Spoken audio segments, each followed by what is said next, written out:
tercera semana estamos, ¿cierto? Primera clase de la tercera semana. Estábamos viendo, ya aprendimos bien, creo, lo que eran los abiertos. ¿A qué se parecían los abiertos? Los abiertos se parecían al... Habían dos cosas interesantes. Estaban los abiertos y los cerrados. Esos eran los conjuntos definidos de una forma. Y después habíamos dicho que para todo conjunto existía el interior y la adherencia. Entonces, cuando uno entiende el interior y la adherencia, entiende los abiertos y los cerrados, dice, los abiertos son como el interior y los cerrados son como la adherencia. De hecho, el interior de cualquier conjunto es un abierto, porque el interior del interior era el interior. La adherencia de cualquier conjunto es un cerrado, porque la adherencia de la adherencia es la adherencia. De hecho, un conjunto es abierto si y solo si es igual a su interior. Un conjunto es cerrado si y solo si es igual a su adherencia. Ya, ahora, de todos esos conjuntos, ¿cuáles son los importantes? Los importantes son los abiertos, los cerrados, el interior y la adherencia. Ahora, el interior va a ser importante cuando hagamos derivada, porque la derivada se define solo en los interiores de los dominios. La adherencia es importante un poquito más allá. Hay grandes teoremas importantes que tenemos que revisar. ¿Se acuerdan ustedes en primer año, semestre pasado, está el gran teorema de las funciones continuas, que decía que las continuas tenían máximo y tenían mínimo? ¿Se acuerdan de eso? Ahora, ese teorema en general es falso. Para que sea verdad, había que ponerlo en un contexto bien preciso. Cuando las funciones en R tenían máximo y tenían mínimo, tenían que ser continuas, ¿y qué más tenía que ocurrir? Que, tenían que ser acotadas para tener máximo y mínimo, pero ahí podían ser acotadas y tener solo supremo, solo ínfimo. ¿Qué tenían que ser? Uno tenía que decir que el dominio, ¿se acuerdan? Era un cerrado y acotado. Entonces, esa cosa la tenemos que entender bien en espacios en cualquier dimensión. Vamos a demostrar en un par de semanas más que las continuas alcanzan su máximo y su mínimo. Teorema bien importante, por ejemplo, con eso se prueba que en dimensión finita todas las normas son equivalentes. Porque cuando ustedes toman el máximo y el mínimo de una norma cualquiera, les aparece la constante L1 y la constante L2 que relacionan a esa norma cualquiera con una norma dada. Normalmente uno las relaciona con la norma infinito. Entonces uno dice, yo trabajo con la norma infinito, tomo una norma n cualquiera, se demuestra que la norma n cualquiera es continua con la norma infinito, se demuestra que la norma n alcanza su máximo y su mínimo, entonces de ahí salen las constantes L1 y L2. Lo que uno hace es tomar la norma n, la divide por la norma infinito y demuestra que eso alcanza el máximo, L1 alcanza el mínimo, L2 pasa multiplicando la norma infinito y salen las dos desigualdades. Entonces se demuestra así que todas las normas son equivalentes en dimensión finita. Pero para eso hay que saber bien ese teorema de que las funciones continuas alcanzan el máximo y el mínimo. Y para saber que las funciones alcanzan el máximo y el mínimo, además de saber lo que es continuidad y que los he tenido repasando, si ustedes están repasando, les dije, repasen todas las definiciones de primer año cambiando la barrita por doble barrita. O sea, la continuidad ya saben demostrar que es una función es continua, la suma es continua, saben demostrar que es una función es continua, lambda f es continua, porque todas esas demostraciones que funcionaban con una barrita, las escriben con dos barritas y pasan simplemente por desigualdad triangular. Les dejé algunos ejercicios, obviamente ustedes pueden complementar esos. Ya, pero ¿qué nos está faltando? No la continuidad. Lo que nos falta es el equivalente del intervalo cerrado y acotado, que es lo que hoy día vamos a aprender, son los compactos. Tenemos que aprender qué es un conjunto compacto. Ahora, el conjunto compacto es un concepto medio complicado. El conjunto compacto se simplifica si uno entiende al menos lo que significa ser cerrado. Ahora, entonces, recuerden, en primer año los intervalos eran, ¿se acuerdan de ese paréntesis? Los intervalos eran cerrados, ahí está un poquito la idea del compacto. Los intervalos eran acotados. Entonces, de alguna forma, cerrado y acotado es algo que está muy relacionado con compacto. No es lo mismo, pero hay que saber lo que significa ser cerrado, hay que saber lo que significa ser acotado. Bueno, acotado es más fácil. Entonces, por eso estamos revisando todas estas cosas. Y hemos demostrado, este es el teorema importante, que nos enseña bien qué es un cerrado. ¿Qué es un conjunto cerrado? Bueno, un conjunto que su complemento es abierto. Esa es la definición.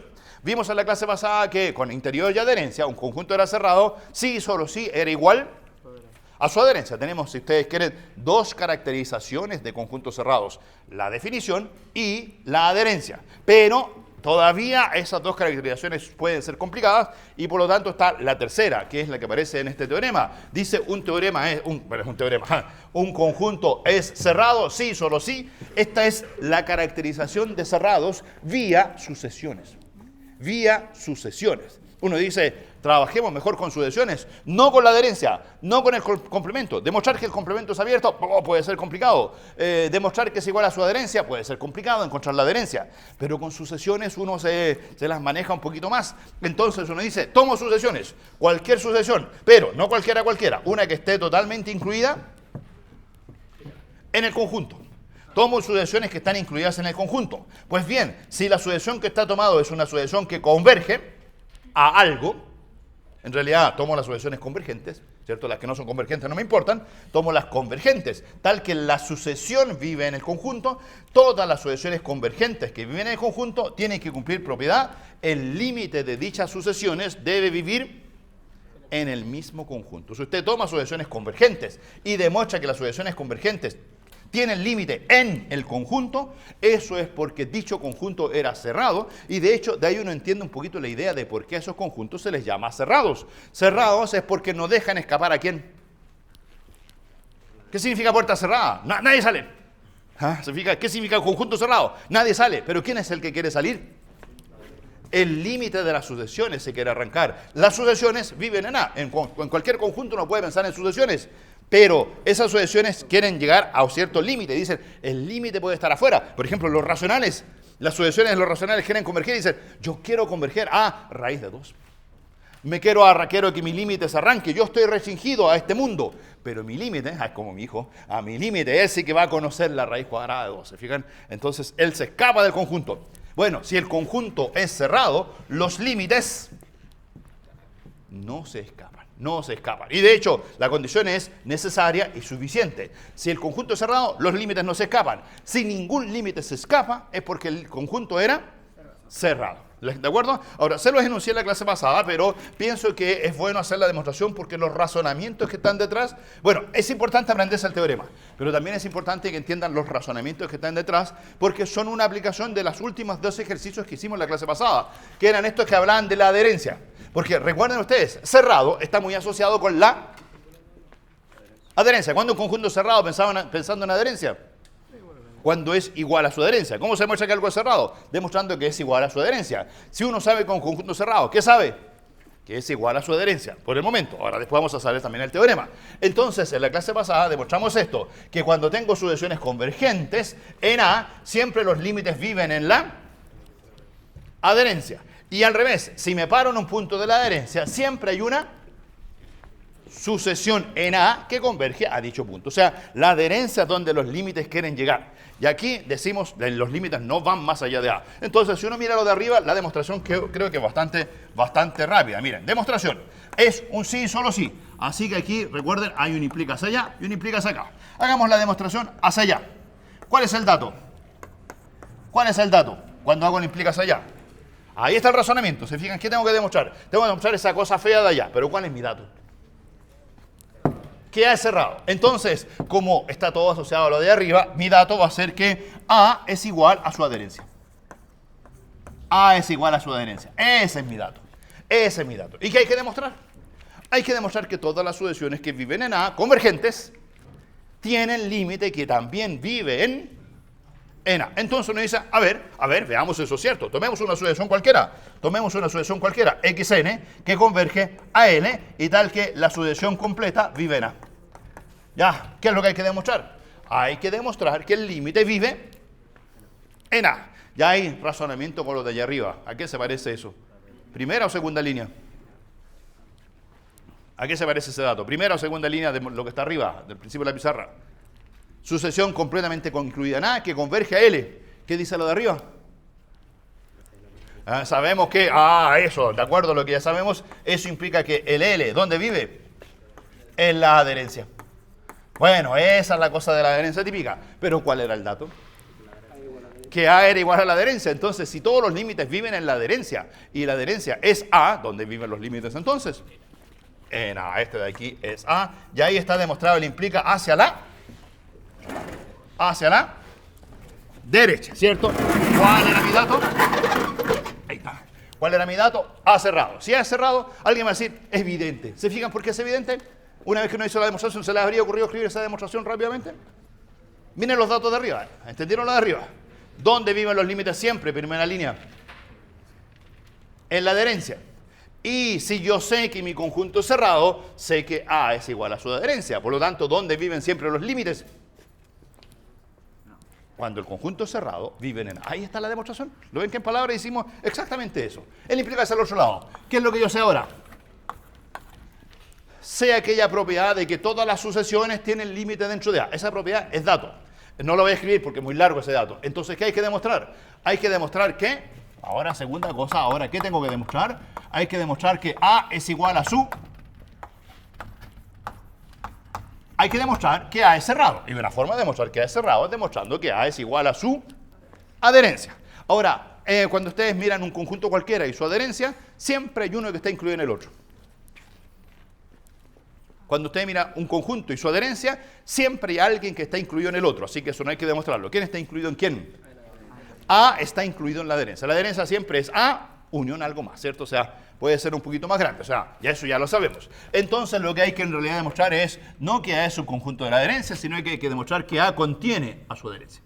Hay que demostrar que A contiene a su adherencia. Porque si A contiene a su adherencia, como A está contenido en la adherencia, la conclusión es que A es igual a su adherencia. Entonces, ahí vamos por definición pura y dura. ¿Cómo se demuestra que la adherencia está incluida en A? Decimos, sea X barra en la adherencia. ¿Qué hay que demostrar? Para demostrar la inclusión. ¿Cómo se demuestra la inclusión? Tomo un elemento en un conjunto y hay que demostrar que ese elemento vive en el otro. Entonces yo tomo un elemento X barra que vive en la adherencia y hay que demostrar que dicho X barra vive en A. Ya, entonces, ¿cómo vamos a sacar que X barra vive en A? Ahí me voy a las cosas que vimos arriba. Línea 1 y línea 2. ¿Cuál línea me sirve ahora? ¿Qué dice la línea 2? Dado que X barra vive en la adherencia, ¿qué es lo que existe?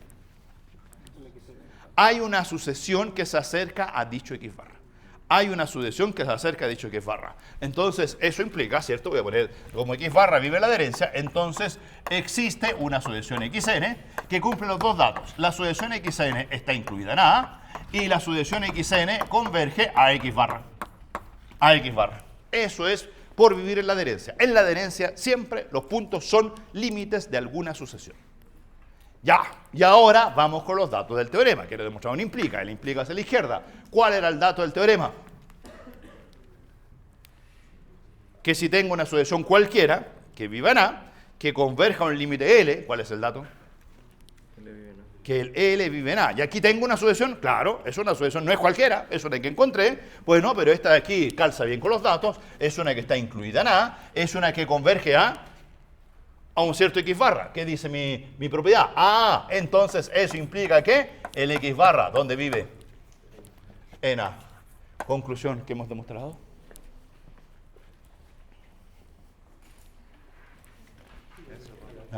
Lean el implica completo, ¿qué hemos demostrado? Que si X barra vive ¿dónde? Entonces, ¿dónde vive? Hemos demostrado que si X barra vive en la adherencia de A, entonces el mismo X barra vive en A. Conclusión, la adherencia está incluida en A. Y como sabemos que A está incluida en la adherencia, hemos demostrado que A es igual a su adherencia, hemos demostrado que A es cerrado. Ahí está la caracterización más importante de los cerrados. Porque esa permite resolver ejercicios. Miren, les voy a poner al tiro un ejercicio, a pesar de que no lo sé resolver completamente, pero al menos tengo la siguiente idea. Miren, típico conjunto. Ya, conjunto A en Rn, que es el conjunto de los X en Rn, tales que A.X igual alfa. Ese conjunto pienso que lo conocieron en álgebra lineal, ¿cierto? Me dan un vector A, ¿cierto? A es en Rn, ¿cierto? Distinto de 0. Ah, de hecho, si fuera 0, creo que me da lo mismo. Ya, A es un vector dato de Rn. Normalmente A distinto de 0. Distinto de 0. Y me dicen, y alfa es un número real. Alfa es un número real. Y me dicen, estudiate ese conjunto de todos los X, tal que A.X igual alfa. ¿Qué es eso? Conjunto conocido de álgebra lineal.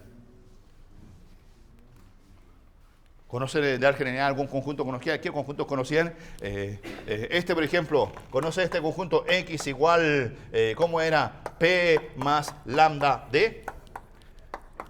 Donde lambda era un parámetro que se mueve en R. ¿Cuál es ese conjunto?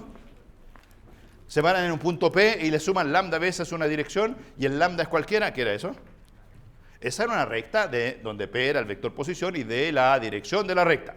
¿Y este otro?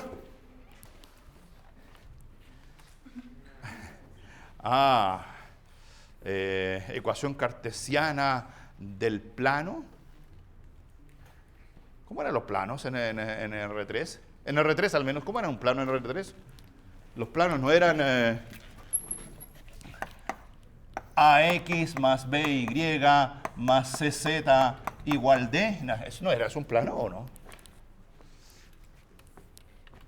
¿Nunca hicieron plano en álgebra lineal? ¿Lo sacaron del apunte? Y ahora en álgebra lineal no hacen nada de geometría. Nunca han estudiado lo que es un plano, lo que es eso. Ya, bueno, eso es un plano. Ahora, me da un poco lo mismo en principio aquí, ¿qué es lo que es? Lo único que yo quiero demostrar es que ese conjunto es cerrado. Ahora, que se llame como se llame, es cerrado. Ahora, este es un plano. ¿Y por qué es un plano? Miren, es porque lo que ocurre es lo siguiente. Miren, si usted toma el origen O y dibuja ese vector A, ¿saben lo que es el producto punto? ¿Cierto? ¿Qué es el producto punto? Entonces toman otro X, miren, un X cualquiera. ¿Qué es el producto punto? Una versión geométrica del producto punto. A punto X es lo mismo que norma de A por norma de X por... Ahora, esto tiene que ser normas 2, todas, ¿cierto? Las cartesianas, las euclidianas. Es módulo de A por módulo de X por el coseno del ángulo que forma. Coseno del ángulo que forma el A con el X.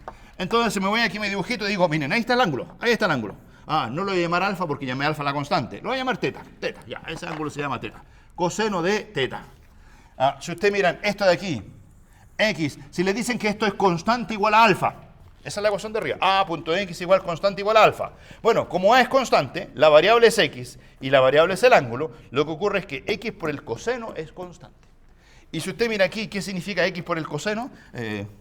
Dibuja un triangulito rectángulo, y que es módulo de X por el coseno de teta. Esa proyección es módulo de X por... Ahí está el módulo de X por el coseno de teta. Les dicen que eso es constante, entonces significa que el X se tiene que mover de tal forma que esa proyección sea constante. ¿Cómo se mueve el X para que esa proyección sea constante? Se tiene que mover en esas ubicaciones. Si usted toma el X más allá, no, ahí la proyección es distinta. Tiene que moverse en esto que es, ya, primera cosa, ¿cómo es con respecto al vector A? Eso que es perpendicular a A. ¿Y qué es eso perpendicular a A? Bueno, como yo lo dibujé en el plano, ahí parece una recta. Claro, en el plano las rectas tienen la ecuación AX más BY igual C. Eso es una recta. ¿Es una recta eso en el plano? Eso sí, eso es de cálculo. Eso es de cálculo, esa es mía, así que esa no me pueden decir que no la conozco. Ahora, si quieren, para que se parezca a eso, le ponen aquí A1, a esto le ponen A2, y a ese le ponen alfa, y pueden decir que aquí tengo A punto XY igual alfa. La ecuación de la recta en R2 se escribe así. Ya, pero eso es porque lo estoy pensando en R2. Pero si piensan ese mismo dibujo en R3 y piensan que el vector X puede salir de la pizarra, ¿cómo puede salir de la pizarra conservando la proyección? Entonces puede ser cualquier punto de esa recta y además puede ser cualquier punto que está fuera de la pizarra siempre y cuando tenga la misma proyección. Y eso no es otra cosa más que... sí, ese es el vector A. Es el plano perpendicular donde el X se puede mover en todas esas ubicaciones, ya se puede mover hacia izquierda, derecha, hacia adelante o hacia atrás, ¿cierto? En cualquier dirección, en el plano perpendicular al vector A. Esa ecuación es la ecuación de un plano. Ahora, uno puede pensar en esa ecuación en R4, en R5, en Rn. Ahora, no se pueden hacer dibujos en R4, R5, Rn, pero lo que uno dice es que en Rn esa cosa es un hiperplano, ¿no? Porque estamos en una hiperdimensión. Dimensión n, uno dice que es un hiperplano perpendicular al vector A.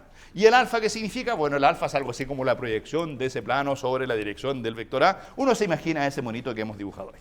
¿Qué significa, por ejemplo, que el plano pase por el origen? ¿Cuánto valdría esa proyección si el plano pasara por el origen? Esa proyección valdría exactamente 0, ¿cierto? Eso que dibujé ahí, de hecho, esa proyección es la distancia del plano al origen. La distancia del plano al origen es la constante alfa partido por módulo de A. Ah, ¿se fijan? Porque aquí dice, es módulo de X por coseno de teta, esa es la distancia al origen. Pasan el A dividiendo, es alfa partido por módulo de A, la distancia del plano al origen. Alfa partido por módulo de A.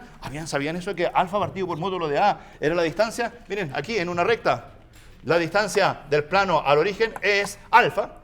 Bueno, en realidad módulo de alfa, porque las distancias son positivas, partido por módulo del vector A, que es raíz de A1 cuadrado más A2 cuadrado. ¿Vieron esa ecuación alguna vez en cálculo primer año?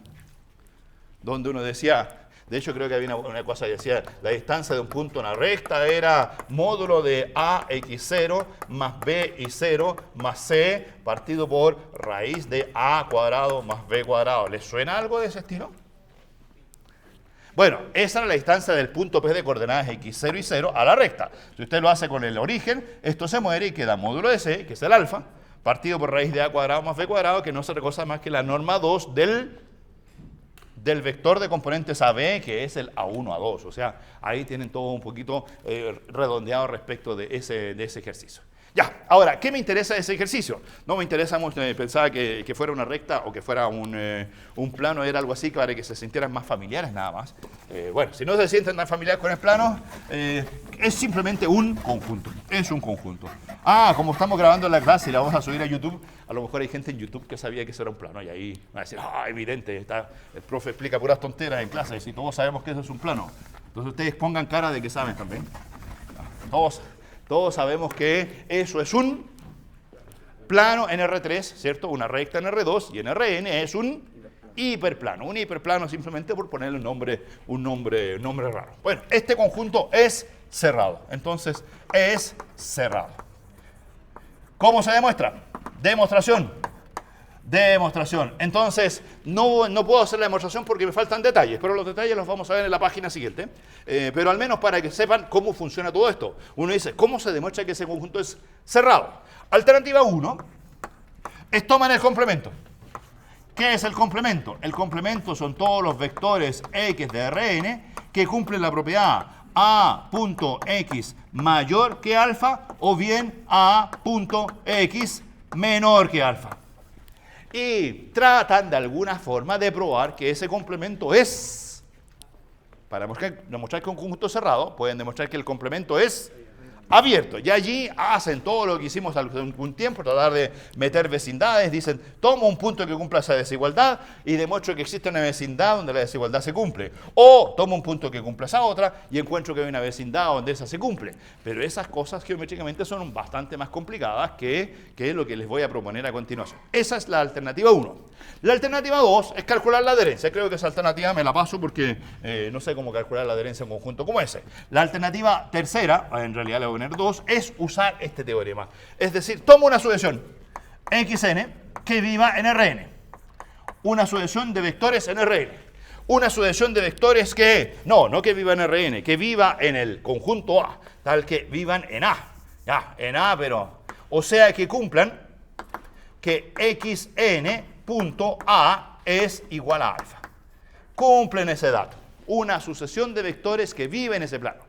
Y una sucesión que cumpla una hipótesis más. Ojo, que arriba hay que poner dos hipótesis. ¿Cuáles son las dos hipótesis? Esto funciona así, dos hipótesis. Esa es la hipótesis 1 y esta de acá es la hipótesis 2 de este lado derecho. Así yo demuestro el lado derecho, habré demostrado que el conjunto es cerrado. ¿Cómo se demuestra el lado derecho? Tomo dos hipótesis, su sucesión que viva en A y sucesión que converja a algo. Entonces digo, tengo una sucesión que vive en A, cumple la ecuación, y además mi sucesión xn converge a un vector L. Y una vez que uno hace eso, dice, si la sucesión xn converge a L, toma la ecuación esta de arriba y le toma límite a la ecuación. Dice, si xn converge a L, ¿a cuánto tiende xn por A? Ya, ahí es donde les dijo que no les puedo hacer la demostración completa, pero después de un par de, voy a hablar un poco más de sucesiones en Rn, pero no es difícil demostrar que si xn converge al vector L, uno se va a la ecuación xn.a, le toma límite y dice, en el límite se obtiene que esta ecuación converge a L.a. L.a. Pero como esto era constante igual a alfa, ¿a cuánto tiende la constante alfa? O sea, esta sucesión converge a eso, pero esta sucesión también es constante y también converge.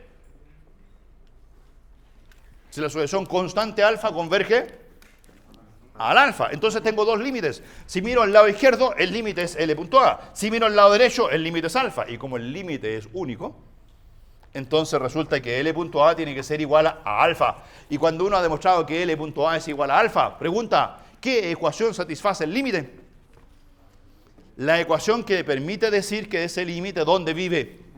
En el conjunto A, y por esa razón el conjunto A es L vive en A.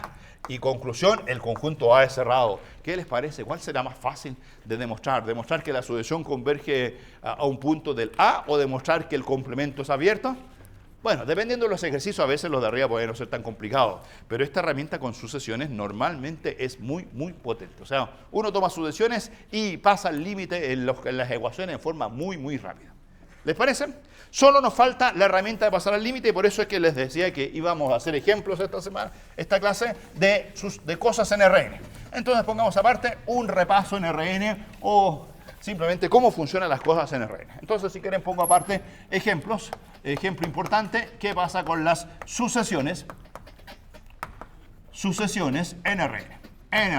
De hecho, ahí las acabo de usar, ¿cierto? Pero sin haber hablado de ellas. Entonces, bueno, obviamente una sucesión en RN es un vector que uno podría decir XN. De hecho, allá no me fijé, pero es un poco raro. Las sucesiones en RN normalmente no las vamos a llamar XN. ¿Por qué será? Si trabajo en Rn, ¿ven la letra N? ¿Ven la letra N? Si trabajo en Rn, XN,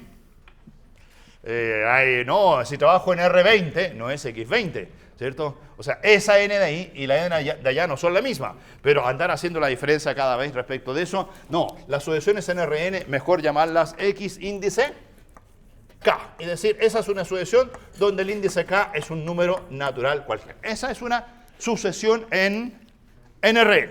¿Ya? Es una sucesión de vectores. ¿Qué es X0? ¿Qué es una sucesión en Rn? Es una colección de vectores. ¿Qué es X0?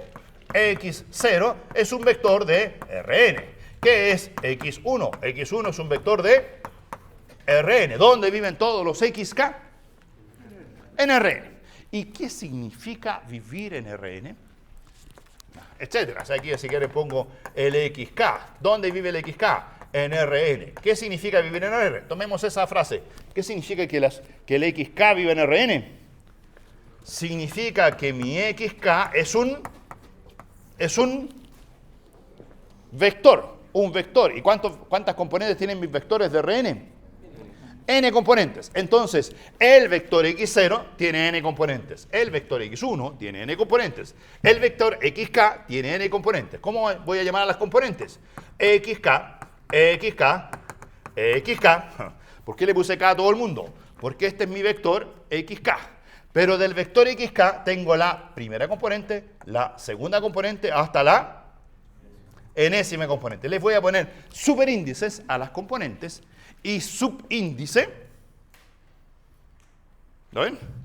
El K, que significa el subíndice de abajo, es qué término de la sucesión estoy tomando. Y después, ¿qué significa el superíndice? Es la componente en Rn de ese vector XK. ¿Ya? Entonces, los vectores en Rn, las sucesiones en Rn son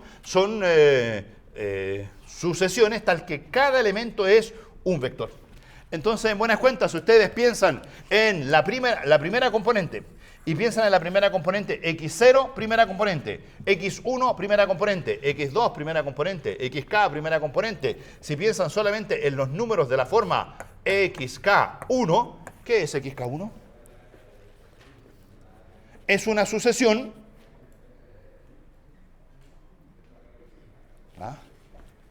XK es una sucesión en Rn, pero si de la sucesión miro la pura primera componente, miro K igual 0, X0, 1, X1, X1, 1, X2, 1, XK1, X infinito 1, junto a todos los XK1, esta es una sucesión, ¿dónde?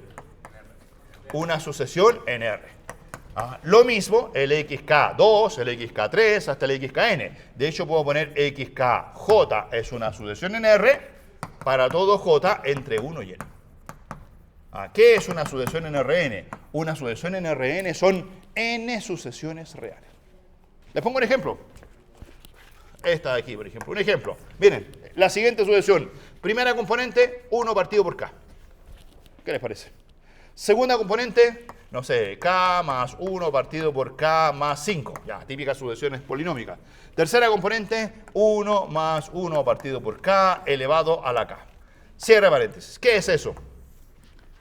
Eso que acabo de escribir ahí es una sucesión. ¿Sucesión dónde? En R, no, aquí el N es bien preciso. En R.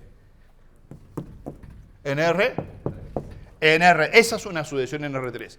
¿Qué es una sucesión en R3? Es una sucesión donde hay una primera componente, segunda componente, tercera componente. Pero si usted mira la pura primera componente y ve el 1 partido por k, ¿qué está viendo ahí?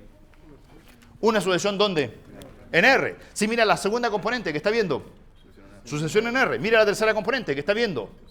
O sea, siempre que tenga sucesiones en Rn, sus componentes son sucesiones en R, que es lo que está ahí arriba. De hecho, en este ejemplo puedo ir más lejos. ¿Y la primera componente converge? Ahí uso lo que sé del semestre pasado. La primera componente, 1 partido por k, cuando k tiende a infinito, converge a 0. Esta de aquí, k más 1 partido por k más 5, converge a 1. Esta de aquí, 1 más 1 partido por k elevado a la k, converge. Esa es la que convergía el número e. Así que ya ahí tengo sucesiones convergentes. Las sucesiones en Rn son n sucesiones en R. Ahí está escrito el dibujito más importante. Ahora, ojo, puse el índice k para la sucesión, el índice j para la componente del vector entre 1 y n. ¿Entre cuánto y cuánto varía el índice k? Así, rápidamente. Si lo piensan como matrices de álgebra lineal, sí hicieron matrices, ¿cierto? O también está borrado del programa. No. Pero estas no son matrices. ¿Por qué no son matrices? Hay dos índices. Se parecen a las matrices, pero no son matrices. ¿Entre cuánto y cuánto varía el índice j? De 1 hasta n. Son las n componentes. ¿Entre cuánto y cuánto varía el índice k?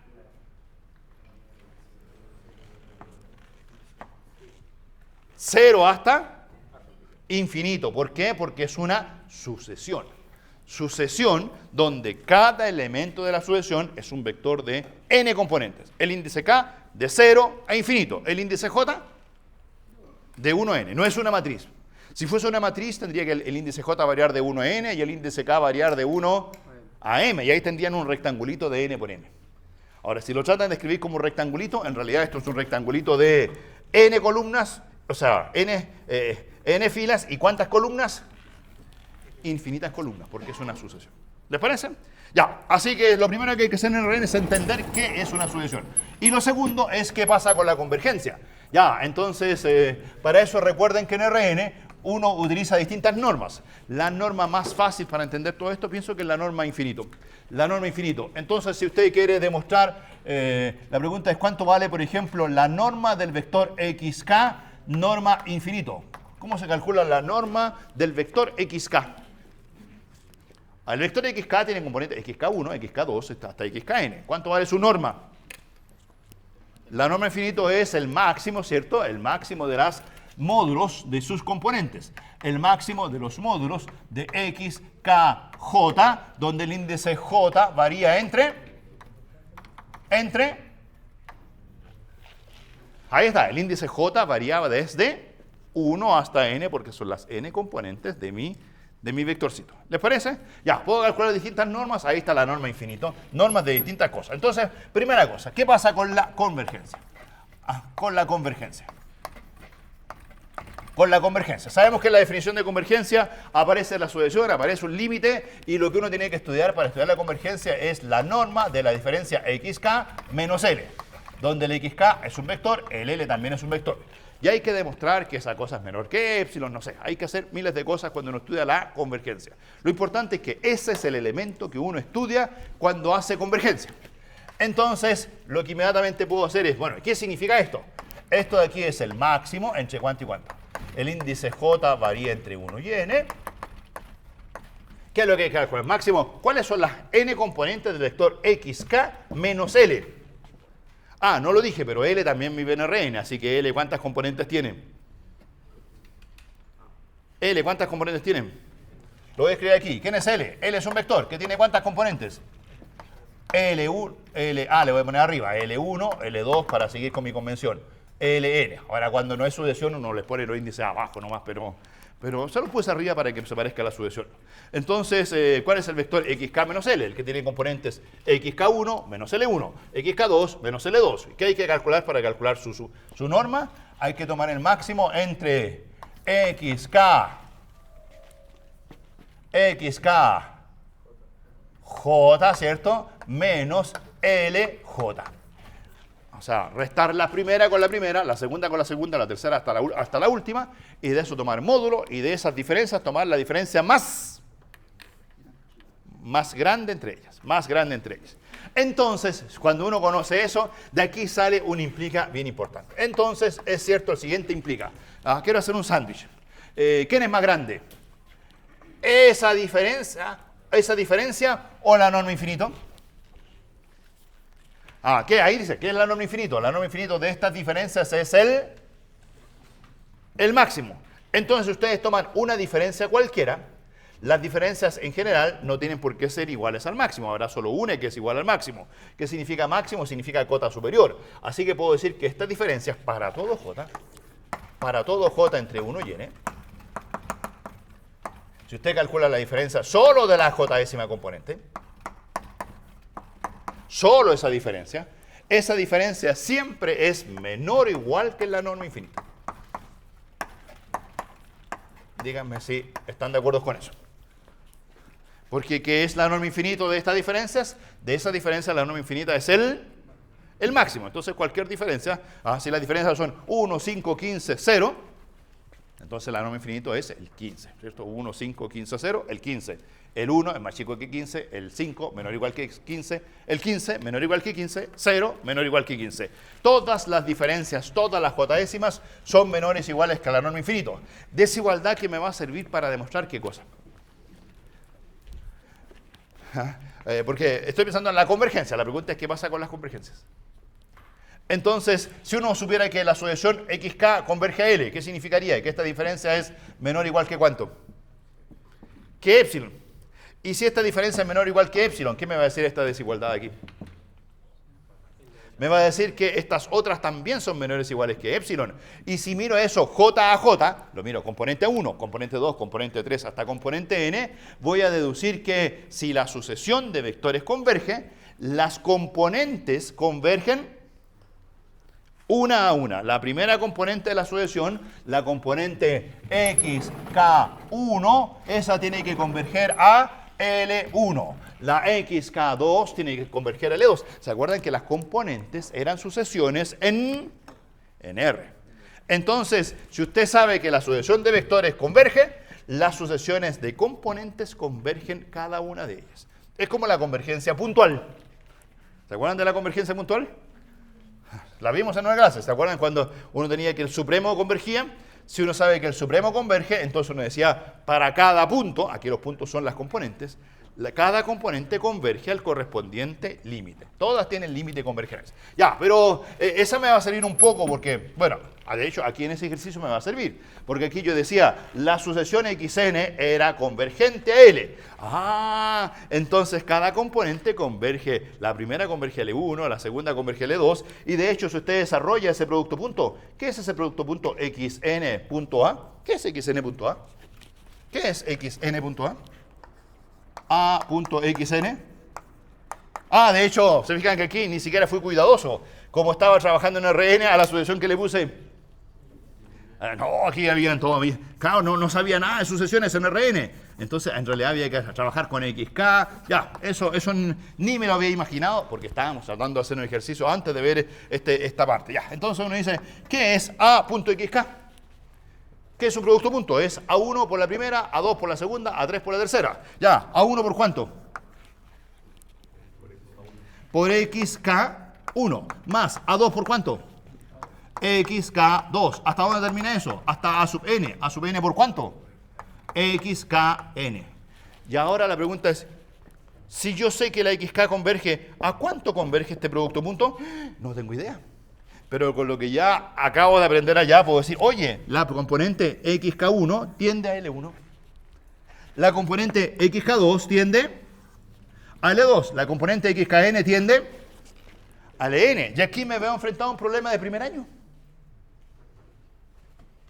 Es una sucesión de números reales que converge a L1. ¿A cuánto converge? A 1 por esa.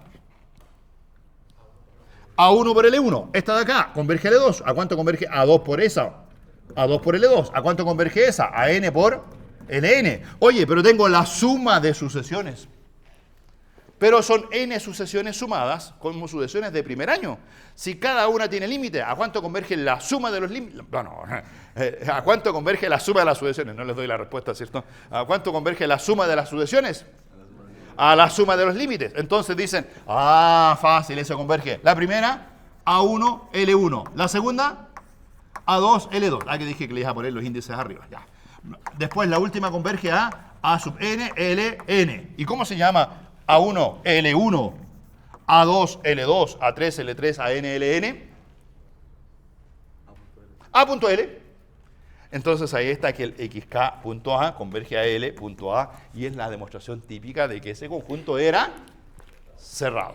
¿Se fijan? Entonces en Rn hay que entender simplemente que las sucesiones de Rn son n sucesiones en R. Ahora, aquí está la implica. Si yo conozco que la convergencia en Rn, conozco la convergencia por cada componente. Pero me interesa un sándwich, quiero hacer un sí y solo sí. Porque muchas veces a mí me dan sucesiones como esa. Aquí, ¿qué es lo que es fácil calcular en esa sucesión? ¿Qué es fácil calcular en esa sucesión? Si quieren, aquí, miren ahí, ¿qué es fácil calcular ahí? 0. ¿Qué es ese 0? Ese es el límite de la primera componente. Aquí, ¿qué es fácil calcular? 1, ¿qué es 1? El límite de la segunda componente. Aquí, ¿qué es fácil calcular? ¿qué es E? O sea, lo que allí es fácil calcular no es el límite de la sucesión como vector, sino que lo que es fácil calcular es el límite de las componentes. Esta desigualdad no me sirve. Porque si usted conoce el límite de las componentes, sabe que estos son menores que epsilon. Pero si ellos son menores que epsilon, estos que son más grandes podrían ser gigantes. Pero hay una desigualdad adicional, que es la siguiente. Claro, la norma infinito es el máximo de las diferencias, pero si usted puede escribir aquí la norma 1. La norma infinito siempre es menor que la suma de las componentes. Puede poner aquí xk1 menos L1 más xk2 menos L2 más hasta xkn menos Ln. ¿Será cierto eso último que escribí? Es como la norma 1. Que la norma infinito era más chica que la norma 1. ¿Por qué era eso? Porque la norma infinito es de esas cosas la más grande. Y allá en esa suma está la más grande sumada con las otras. Entonces, esta suma de aquí siempre es más grande que la de allá. Ya, ¿para qué me sirve esta desigualdad? Esta desigualdad me sirve para lo siguiente. Si usted supiera que las componentes convergen, podría decir, esa cosa de ahí es tan chica como yo quiera. ¿Cuánto querría que fuera de chica? Epsilon partido por n. Esta de aquí es tan chica como yo quiera. Epsilon partido por n. Esa es tan chica como yo quiera. De hecho, como convergen, son sucesiones en R. Esa tiende a 0. Esa tiende a 0. Esa tiende a 0. La suma de cosas que tiendan a 0 tienden a 0. O sea, si yo conociera el límite por componentes, podría demostrar que esto del lado derecho es tan chico como yo quiera. Y si por componentes eso es tan chico como yo quiera, ¿quién es tan chico como yo quiera? La diferencia vectorial. Entonces, conclusión, si las componentes convergen a L1, L2 hasta Ln, conclusión, el vector converge a L. Entonces van los dos sentidos. ¿Cuál es la convergencia? La convergencia es muy fácil. Voy a poner aquí resultado. La sucesión de vectores xk converge al vector L si y solamente si las componentes para todo j. Las componentes son n. Entonces pongo el para todo j. Cualquiera de sus componentes, si y solo si para cada j, la sucesión xkj converge a Lj. La convergencia vectorial es lo mismo que... ¿Qué dice ese sí solo sí en palabras? La convergencia vectorial es lo mismo que... la convergencia en R de cada una de sus componentes. Entonces, para que una asociación vectorial converja, necesariamente todas las componentes deben converger. De hecho, el implica allá lo habíamos demostrado en cualquier espacio. Lo hicimos cuando vimos las funciones acotadas. Vimos que la convergencia con norma infinito implicaba la convergencia punto a punto.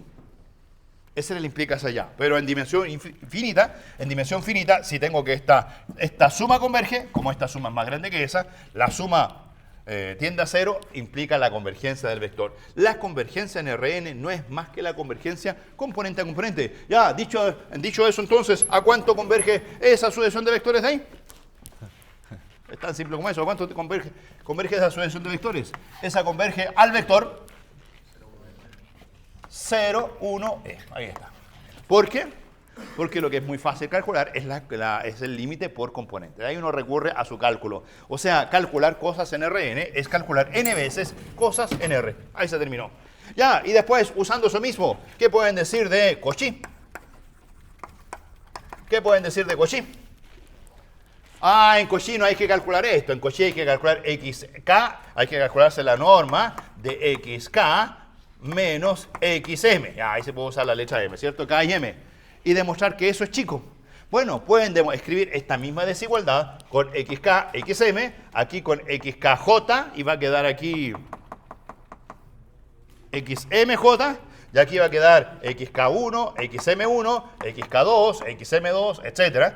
Entonces, uno puede decir, funciona del mismo modo. Es decir, si la sucesión es de Cauchy, esto es chico, bueno, en realidad esto es chico, y eso es chico, le voy a poner aquí flechitas.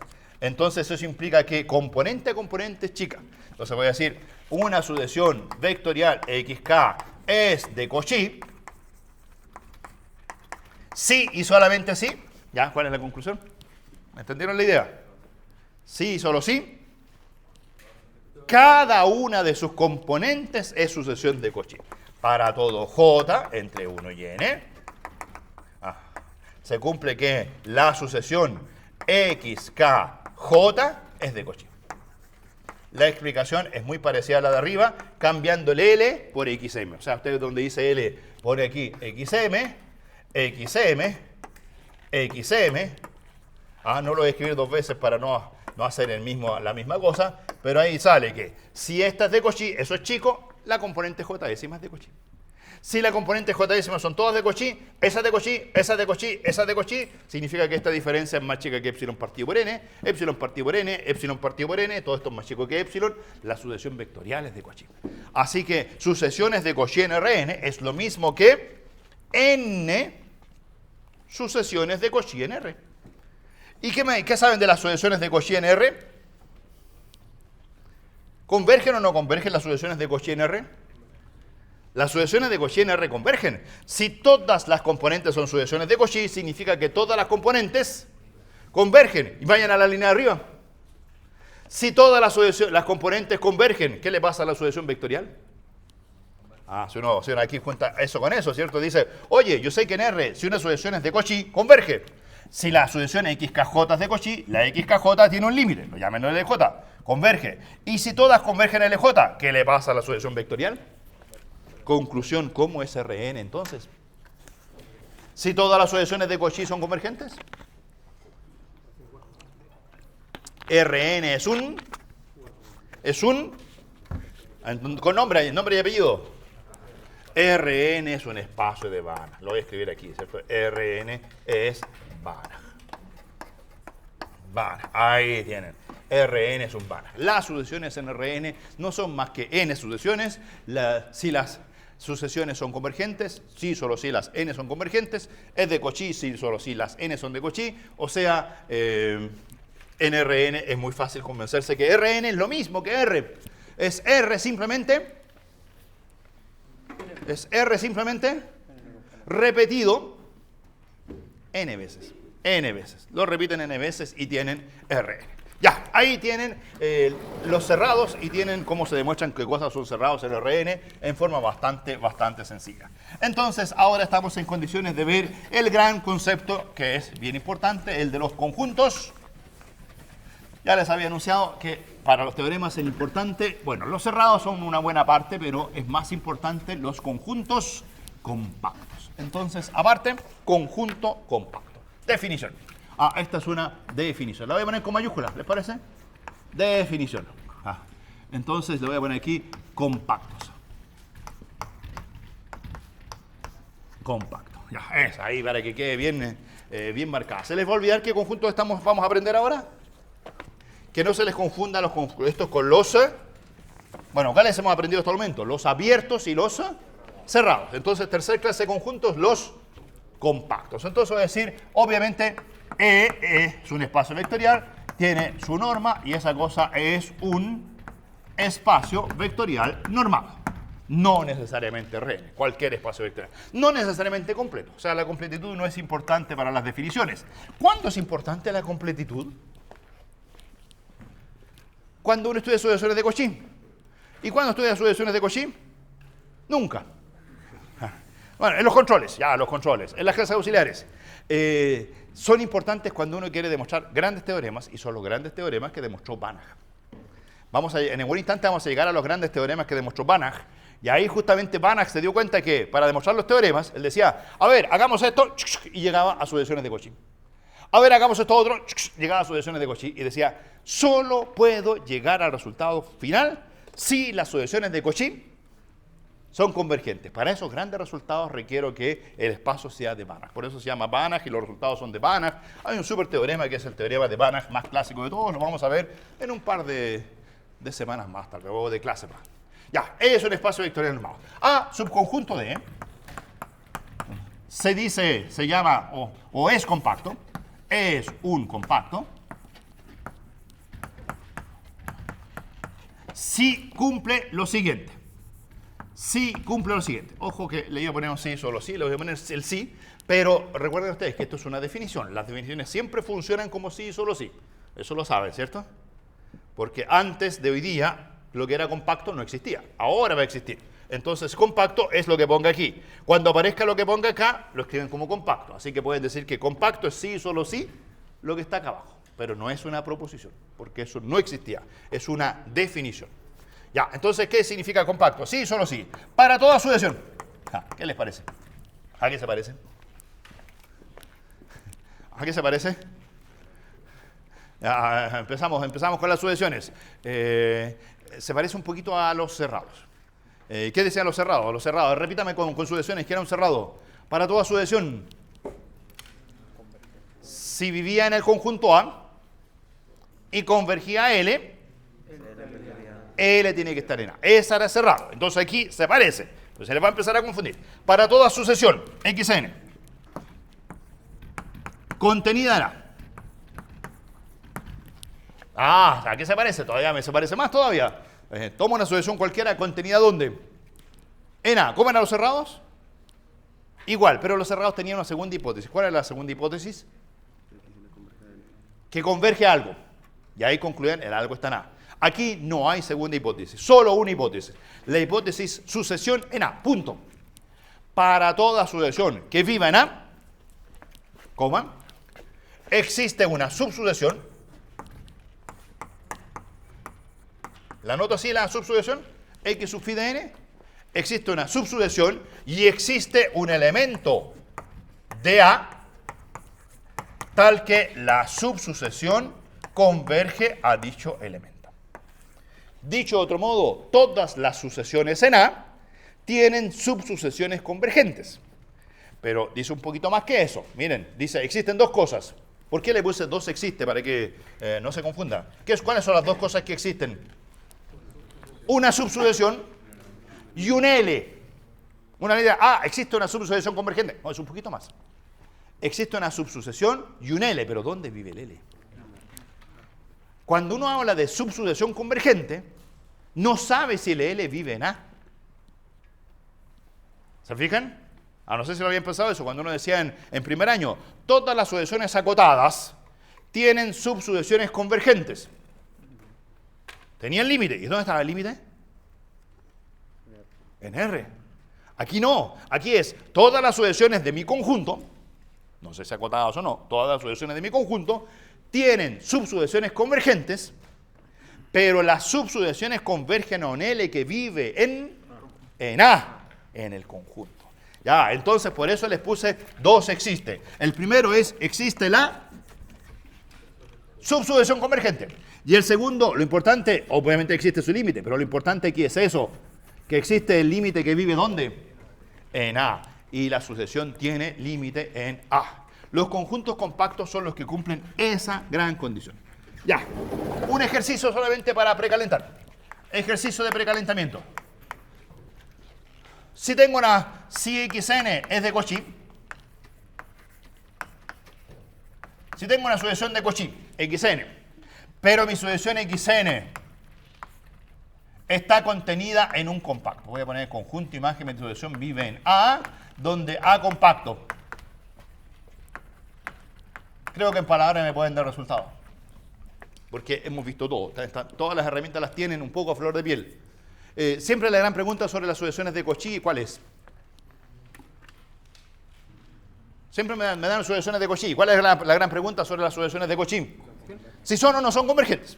Entonces, bueno, en general, también del espacio, si el espacio es completo, la respuesta es trivialmente sí. Si el espacio no es completo, no tengo idea.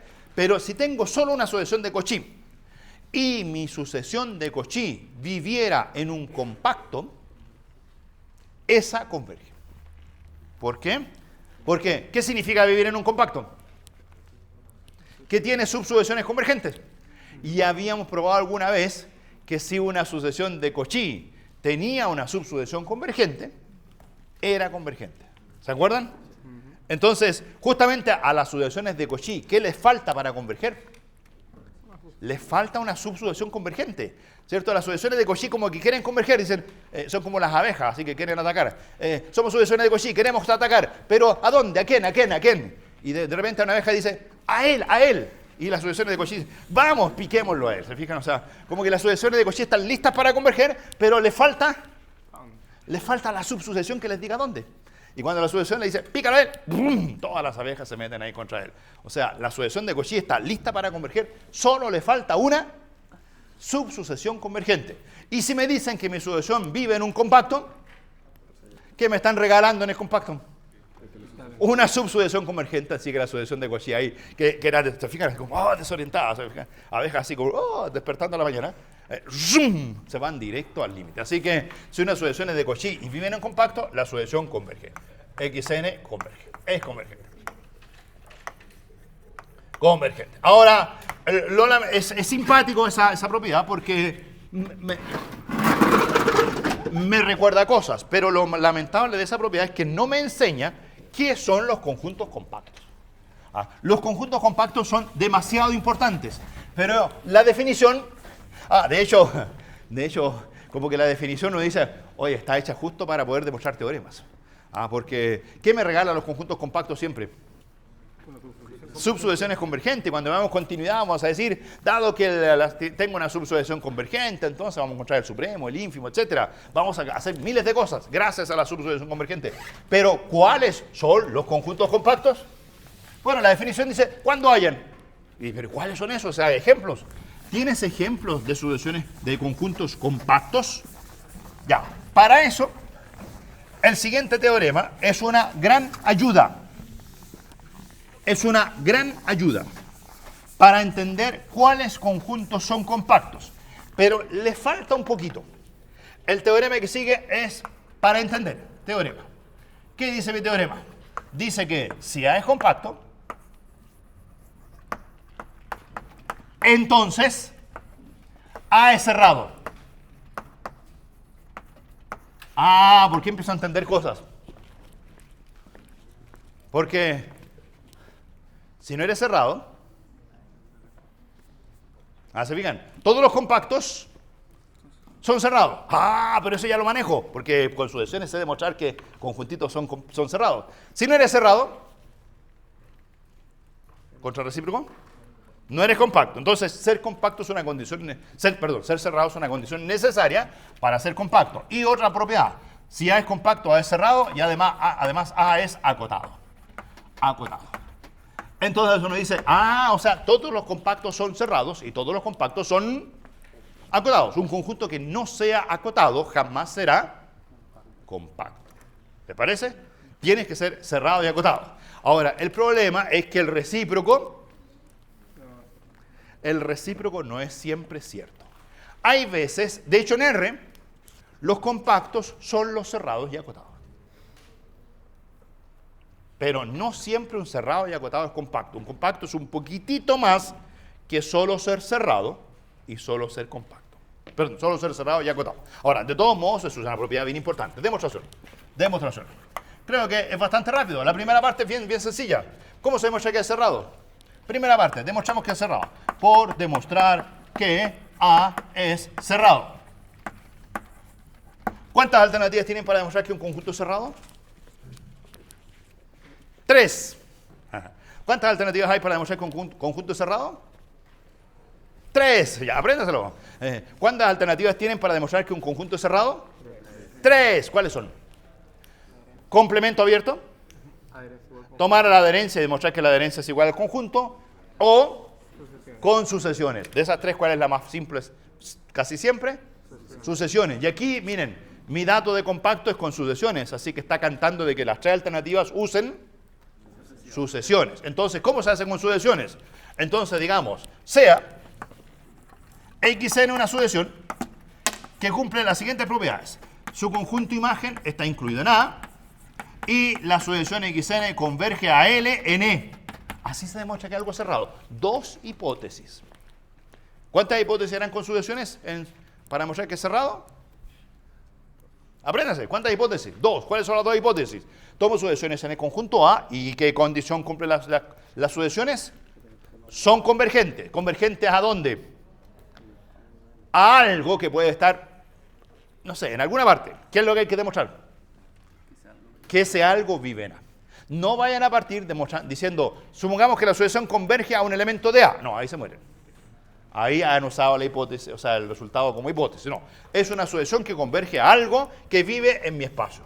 Lo que hay que demostrar por demostrar que el algo vive en A.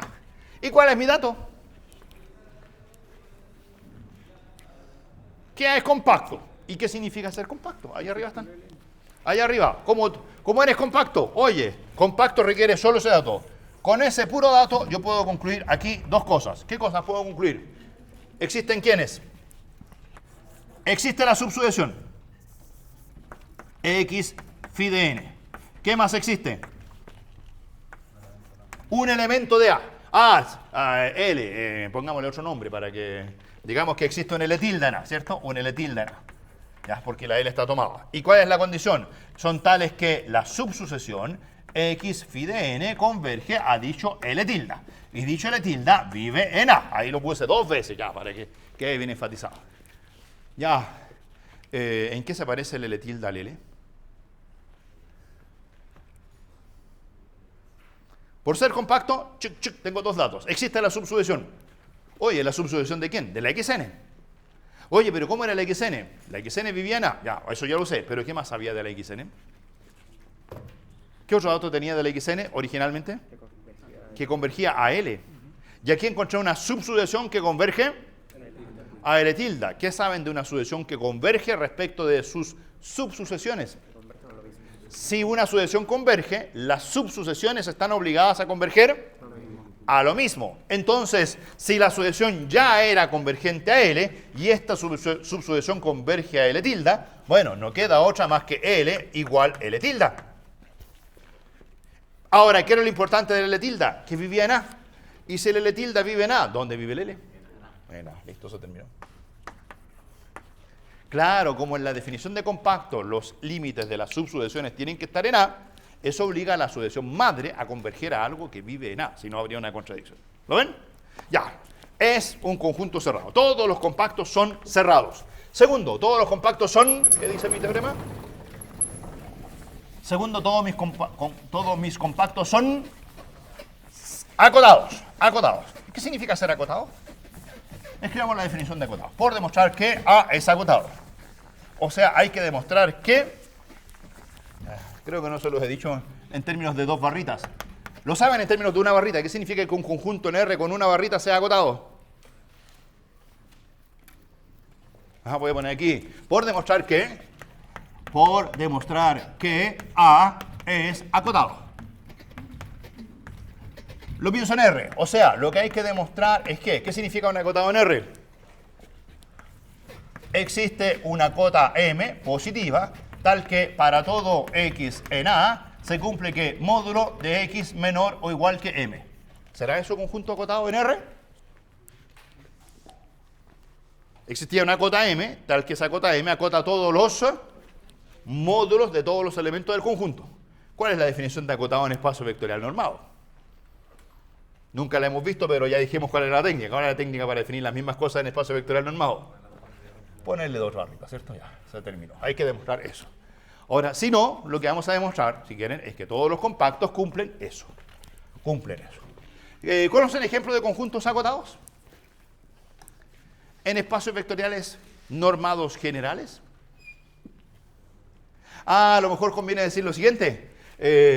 Esa ecuación es equivalente a esta otra, miren.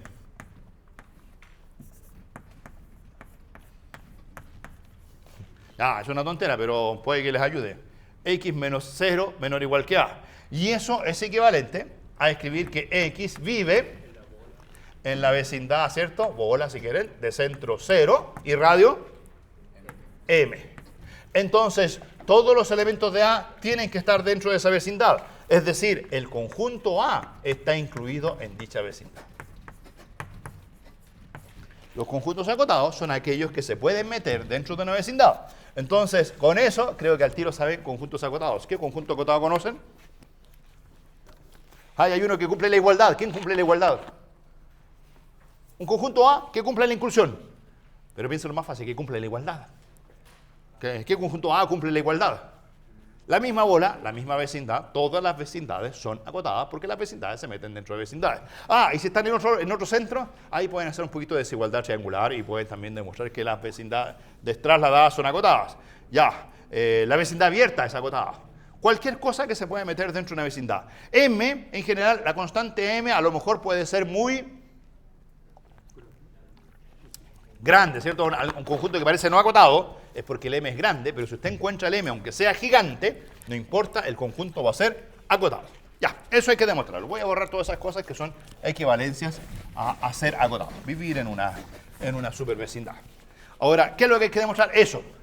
Lo vamos a hacer por contradicción.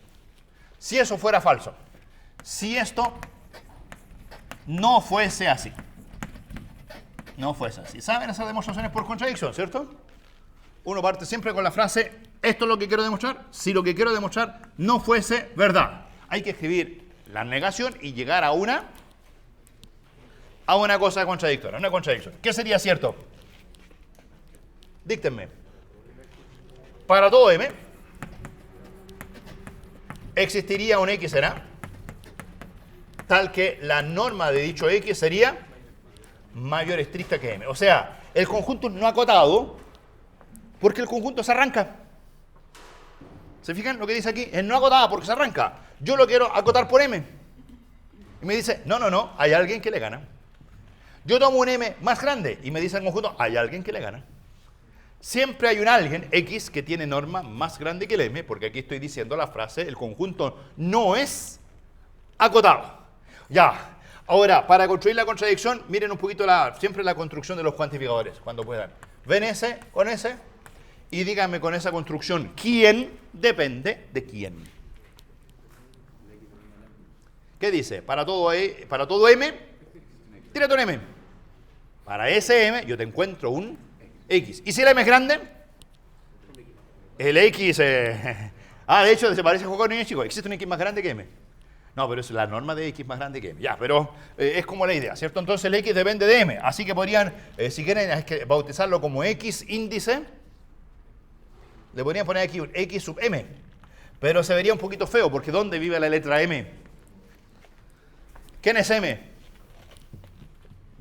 Es un real cualquiera estrictamente positivo.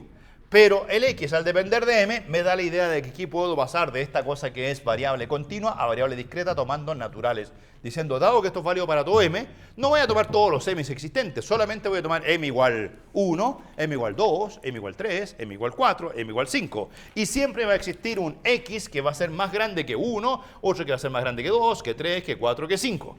Ya a esos x ya no los voy a llamar x sub m, sino que a esos x los voy a llamar x sub 1, x sub 2, x sub 3, x sub 4, x sub 5. O sea, voy a construir una sucesión, ¿cierto? Entonces aquí uno rápidamente dice, tomando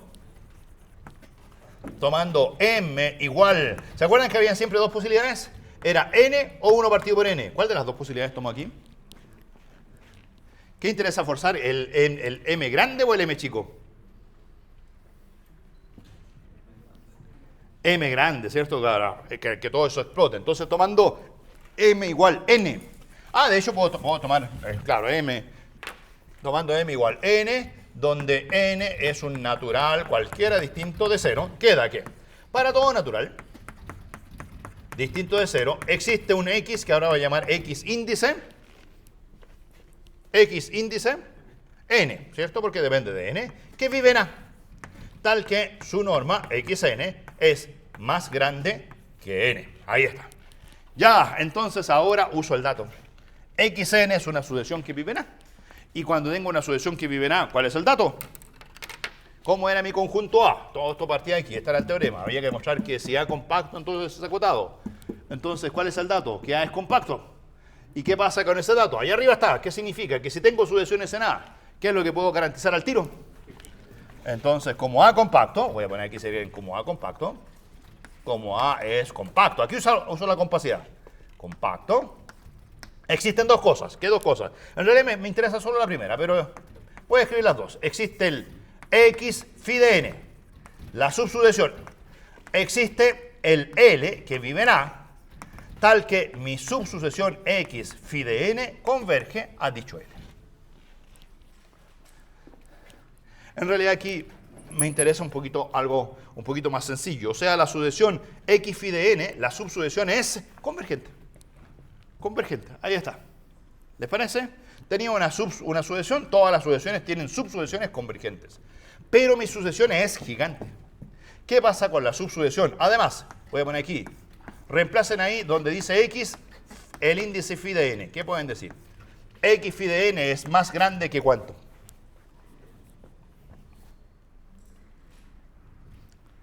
¿Entienden esta desigualdad? Porque se quedaron de aquí detenidos. Eso significa que falta entender esa desigualdad. ¿Qué significa esa desigualdad? ¿Cómo es x 50? ¿Más grande que cuánto? 50. ¿Qué pasa con x 1.000.000? ¿Más grande que 1.000.000? Ya, lo entendimos un poquito mejor. Aquí digo x índice 85. ¿Cómo es x índice 85? ¿Más grande que cuánto? Que 85. Pero aquí el índice 85 es el phi de n. Phi de n es un índice. En subsucesiones, phi de n es un índice. ¿Qué pasa con el x índice phi de n? El x índice phi de n es más grande que phi de n. Phi de n. ¿Y cómo es phi de n? Bueno, hay una vieja propiedad que decía que si esta phi está bien definida a partir de 0 y todo, es una función estrictamente creciente en subsucesiones, se podía demostrar que esta phi de n siempre era mayor o igual que n. Eso de ahí es algo que está probado en primer año, ¿eh? Pero no es difícil primer año. Se lo pueden aprender casi como un axioma, ¿cierto? La función, y eso era porque como la función phi es estrictamente creciente, el phi de 0 tenía que ser mayor o igual que 0. El phi de 1 no podía ser 0. Tenía que ser mayor o igual que 1. El phi de 2 no podía ser ni 0 ni 1, tenía que ser mayor o igual que 2. Y así por inducción se demostraba que el phi de n tenía que ser mayor o igual que n. Pero lo importante de esto de aquí es qué cosa es. Que esta subsucesión es, dígame, como verbo, esta subsucesión es convergente. Y esta misma subsucesión es no acotada. ¿Existen las sucesiones convergentes no acotadas? No, porque toda convergente es acotada. ¿Lo hemos demostrado alguna vez eso? En el repaso, demostramos que todas las convergentes eran de Cauchy y les demostré que todas las de Cauchy eran acotadas, con desigualdades triangulares. Así que todas las convergentes son acotadas. Y aquí hemos encontrado una convergente que no es acotada. Esa cosa es una Contradicción. ¿Contradicción a qué? Bueno, a que el compacto era no acotado. Conclusión, el compacto sí es acotado y ahí está entonces bien claro que todos los compactos son siempre conjuntos cerrados y conjuntos acotados. Pero lo que falta es el recíproco. Y al revés, ¿será cierto que cerrado y acotado implica compacto? A veces sí, a veces no. A veces sí, a veces no. ¿Cuándo sí? Hay un caso que conocen donde sí. Hay un caso que conocen donde sí. R. En R los conjuntos cerrados y acotados son compactos. De hecho, lo vamos a demostrar al tiro. Y si ustedes se van un poco más allá, Rn cumple la misma propiedad. En Rn todos los conjuntos cerrados y acotados son compactos. Entonces, segunda parte, teorema A. Pero este es un complemento. NRN. NRN. NRN. Entonces, A subconjunto de Rn y si quieren, trabajando con la norma infinito. O cualquier equivalente a la norma infinito. Algún día vamos a probar que son todas equivalentes a la norma infinito, pero con la norma infinito hicimos cosas hace un rato que vamos a usar. Entonces dice que si A es cerrado y A es acotado, entonces A es, ayúdenme, es compacto. Si juntan este teorema con el anterior, ¿qué pueden decir? ¿Cuáles son los compactos? NRN. Todos los compactos son cerrados y acotados. Todos los cerrados y acotados son compactos. O sea, ser compacto es lo mismo que ser cerrado y acotado. Ahora, el implica al revés es válido en RN. ¿Qué pasa en otras dimensiones? Bueno, les voy a hacer un ejemplo donde el contrario no ocurre después del teorema, que según la hora pienso que posiblemente va a ser en la próxima clase. Un ejemplo de dimensión infinita donde no se cumple lo contrario. Donde un conjunto cerrado y acotado no es compacto. De hecho, uno de los grandes conjuntos cerrados y acotados es que uno siempre estudia es la bola centrada en el origen, radio 1. Esa bola siempre es acotada. ¿La ven acotada? ¿Cuál es la acotada? La norma es acotada por 1, o sea, la definición de norma. ¿Y es cerrado? ¿Es un conjunto cerrado? Sí, demostramos que esa bola era cerrada. Entonces, ese es un conjunto cerrado y acotado. La pregunta es si esa bola vecindad centrada en el origen de radio 1 es o no es compacta. En RN, sí. ¿Por qué en RN sí? Porque vamos a demostrar este teorema que dice que en RN todos los cerrados y acotados son compactos. En dimensión infinita, no lo sé. Les voy a mostrar un ejemplo de dimensión infinita después de demostrar el teorema donde vamos a ver que esa bola no es compacta. Hay sucesiones que no tienen subsucesiones convergentes. Ya, así que no hay compacidad. Y después la pregunta es, oye, ¿y en esos espacios raros será o no será? Ya hay un súper resultado que se lo pueden ir aprendiendo desde ya, así como para sorprenderse a sus amigos, no sé. Si tienen amigos que los sorprendan con cálculos, oye, los abiertos, no, a lo mejor nadie se sorprende, pero una cosa que puede ser sorprendente es que esa bola centrada en el origen, radio 1, es compacta si y solamente si la dimensión del espacio es finita. Si la dimensión del espacio es infinita, no es compacta. Si esa vecindad no es compacta, es porque la dimensión es infinita. Curiosamente, la compacidad está asociada a la dimensión del espacio. Si la dimensión es finita, cosa que ocurre ¿dónde la dimensión es finita? En RN esa vecindad es compacta. En dimensión infinita, esa vecindad jamás es compacta. Ahora, tal vez no les pueda demostrar el jamás, pero les voy a mostrar un par de ejemplos en los cuales vamos a ver que son dimensiones infinitas y esa vecindad no es compacta. ¿Ya? Así que este teorema de cerrado y acotado, sí, solo sí compacto, es en RN. En general, es válido al revés. Demostración. ¿Qué hay que demostrar? Que es compacto, o sea, hay que usar la definición. Hay que tomar una sucesión y demostrar que esa sucesión tiene una subsucesión convergente. Entonces, digamos, sea xk, sea una sucesión xk de vectores, ¿cierto?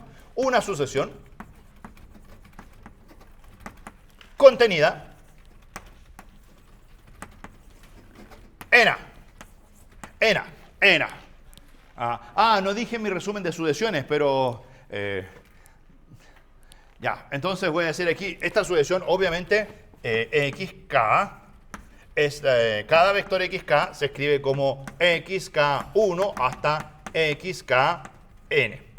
O sea, dicho de otro modo, se escribe como el vector de componentes xkj, donde j varía desde 1 hasta n. Ya, ahí puse varias posibilidades para recordar lo que ya dijimos hace un rato, así que no es nada nuevo. Mi vector, mi sucesión vectorial xk.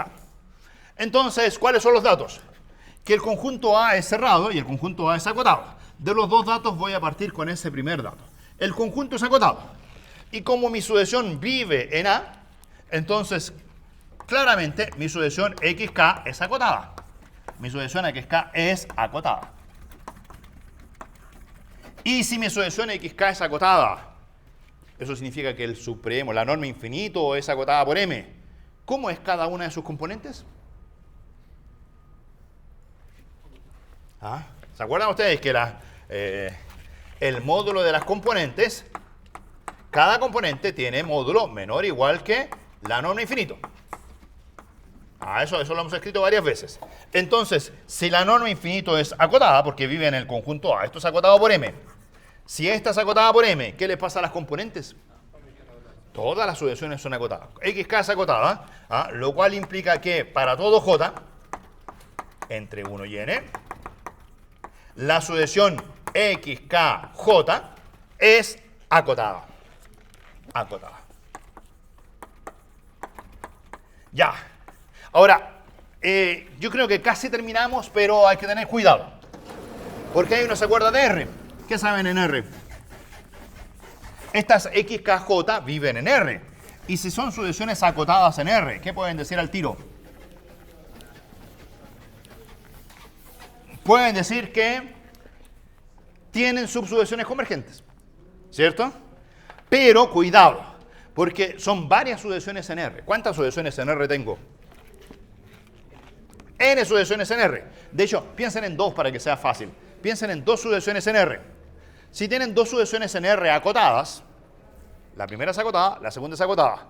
Ambas dos tienen subsucesiones convergentes. Pero podría ocurrir que la primera sucesión tenga como convergente la subsucesión de los pares. ¿Y cuál puede ser la gran pesadilla? Que la otra sucesión tenga como subsucesión convergente a los impares. Entonces, si tomo índices pares, la primera converge, pero no la segunda. Si tomo índices impares, la segunda converge, pero no la primera. Y yo lo que quiero demostrar es que toda la sucesión vectorial converge. Entonces hay que buscar astutamente una subsucesión que le sirva a todas las componentes. Y por eso hay que ser ordenado. Por eso me voy a pasar a la otra pizarra. Porque ese resultado es conocido de cálculo. Hay que solo ordenarlo. Entonces, miren, voy a escribir aquí mi xk, vector, que tiene xk1, xk2, voy a escribir una más, xk3, hasta xkn. ¿Qué es lo que yo sé? Esta sucesión es acotada. Entonces vamos componente a componente. Primera componente. Si la primera es acotada, ¿qué tiene? Subsucesión convergente. Entonces voy a decir, existen una x1 phi de k, le voy a poner phi1 porque es la subsucesión de la primera componente, y existe un L1, el L1 lo ponía arriba, tal que la x índice phi1 de k1 converge a L1. Ya, hay uno por todas partes. Porque esa es la primera componente. La primera componente tiene una subsucesión, la subsucesión converge a un L1. ¿Y dónde vive ese L1? ¿Dónde vive ese L1? En R. Ya. Entonces, estoy listo con la primera componente. ¿Qué hago con la segunda? Lo mismo. No hago lo mismo. Porque si hago lo mismo, es donde la primera componente todos me pueden decir, claro, la de los pares converge a un límite. Si me voy a la segunda, ¿qué me puede decir la segunda? Que son los impares y ahí quedó trabado. Necesito que sean la misma subsucesión en la primera y la misma subsucesión en la segunda. Entonces el truco no es mirar x2k, sino que mirar x2, segunda componente, pero no toda la sucesión, solamente phi1k.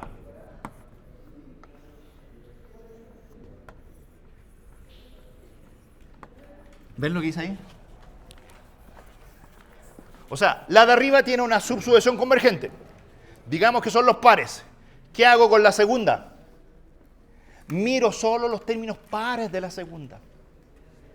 ¿Ya? La de arriba tiene una subsucesión convergente. Miro en la segunda solo la subsucesión, la misma subsucesión de arriba. Y me pregunto, ¿converge o no converge? ¿Cuál es la respuesta al tiro? ¿Converge o no converge la segunda? Si la primera era convergente, ¿la segunda será convergente? O sea, si la de arriba converge para los pares y miro los pares en la otra, ¿será que los pares convergen? Debería tener demasiada suerte para que la misma subsucesión converja arriba y abajo. O sea, así que lo más probable es que no.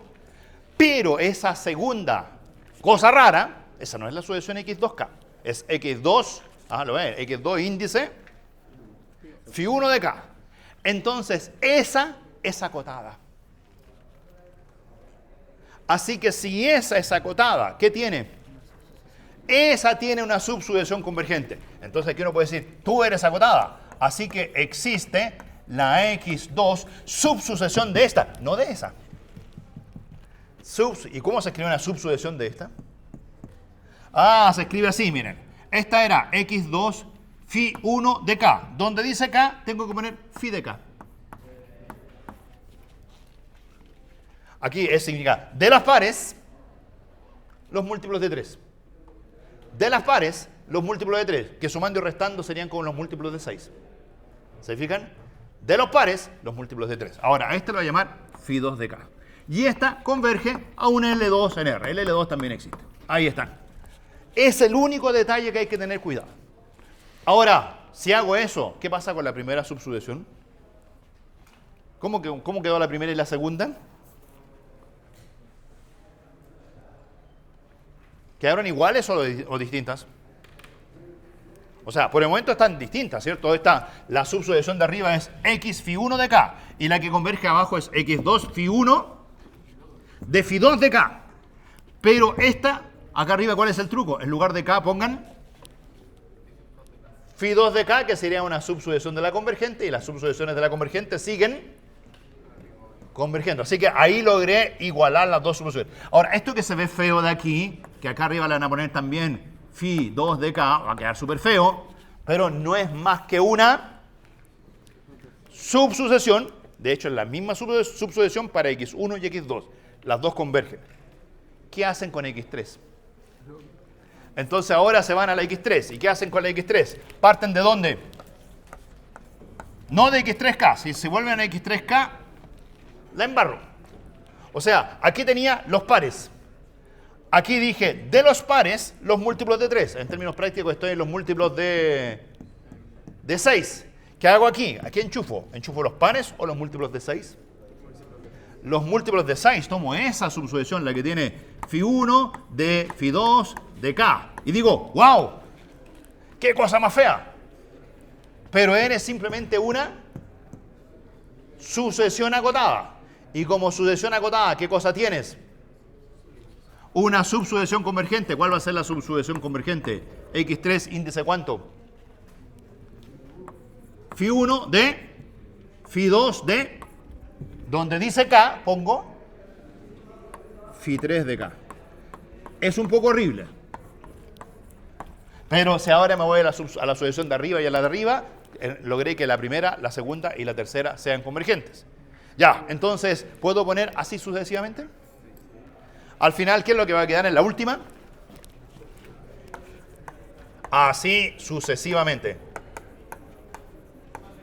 ¿Cuál va a ser la última? La última, cuando escriban la XN, ¿cuál va a ser? A ver si se imaginan la XN. ¿Qué subsucesión va a ser? Phi1 de ¿cuánto? De phi 2, ¿de cuánto? De phi 3, de phi 4, ¿hasta dónde? Hasta phi n de k.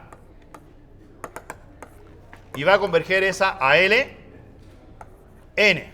Bueno, a toda esta cuestión de aquí, phi 1, de phi 2, de phi 3, de phi 4, de phi no sé cuánto, a eso llámenlo phi de k. Cambio de derecha. Es una phi, de phi, de phi, de phi. No sé, ahí quedaron como los múltiplos de 600. Porque eran los múltiplos de 2, después de los múltiplos de 2 de 3, entonces quedó múltiplos de 6, después de quedó 60, no sé, múltiplos de 600. No importa, esa es una phi de k. Y existe entonces una x phi de k que converge a un L. La primera, la segunda, todas las componentes convergen a L. Ya, por ser acotada. Hay una subsucesión. ¿Se nos terminó la? Uy, se terminó la hora, ya. ¿Qué faltó demostrar? Que hay la subsucesión, ¿qué faltaba demostrar? Que el L, ¿dónde tiene que vivir? En A. Pero resulta que la x phi de k es una subsucesión, pero es una sucesión. Una sucesión que vive en A que converge. Y resulta que el otro dato era que A era cerrado. Y al ser cerrado, ¿dónde viven los límites? Así que el L vive en A. Ya, no faltó nada, eso nos pasó la hora igual. Vive en A. Les confirmo sobre el... ¿Cuándo dijimos? Miércoles a las 14:30. O si no, estaba también a las 16. A ver, pedí las 12. ¿Qué pasó? ¿Qué pasó? ¿Qué pasó en el miércoles? Ahí te van a contar.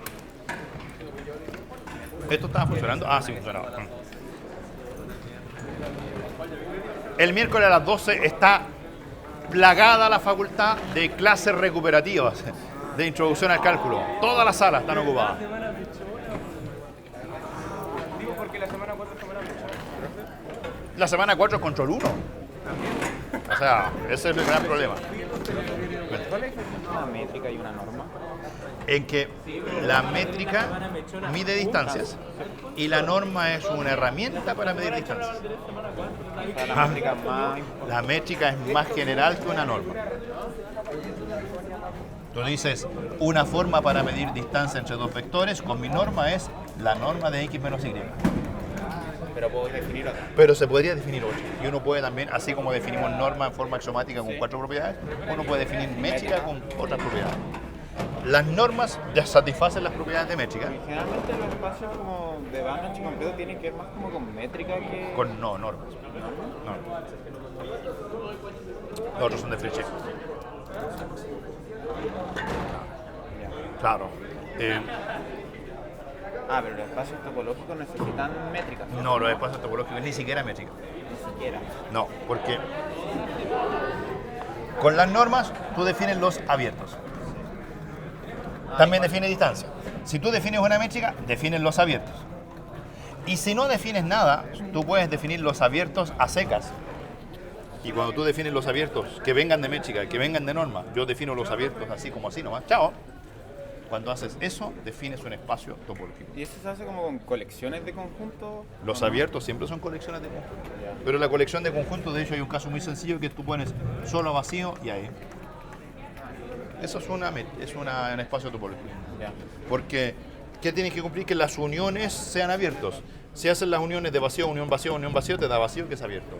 Si lo unes con E, te da E que es abierto.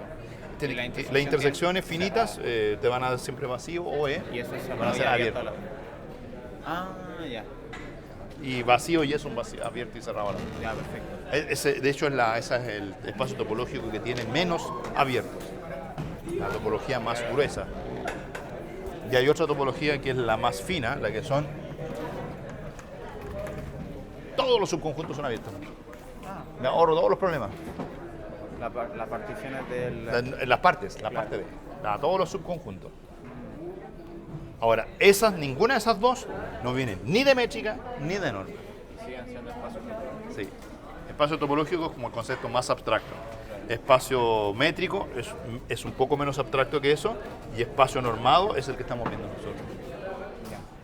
Gracias. Ahora, la idea es que para la ingeniería, como que de aquí hacia allá es útil. De ahí hacia allá, sí, dime. Allá voy. Ya. Bueno. ¿Te inscribieron? Sí. Bien. ¿Conmigo? Bien. Con respecto al espacio compacto, ¿Ah? toda asociación, incluyendo las de Cauchy, ¿Perdón? Los espacios compactos. No, es que... Ah, ¿Todas dice- las asociaciones también incluyen las de Cochí? ¿O no? o sea, cuando tú hablas de todas las asociaciones, claro, hay de cochí y no de cochí. Porque en ese caso, si son cerrados y acotados, ¿significa que un espacio de aduanas es compacto o no? No, No siempre. no. Cuidado, que no hemos definido los espacios compactos, hemos definido los conjuntos compactos. ¿Ya? Entonces, ya, ahí puedes replantear tu duda a lo mejor. Eso no es Ya, ahí sí, Gracias, profesor. Gracias.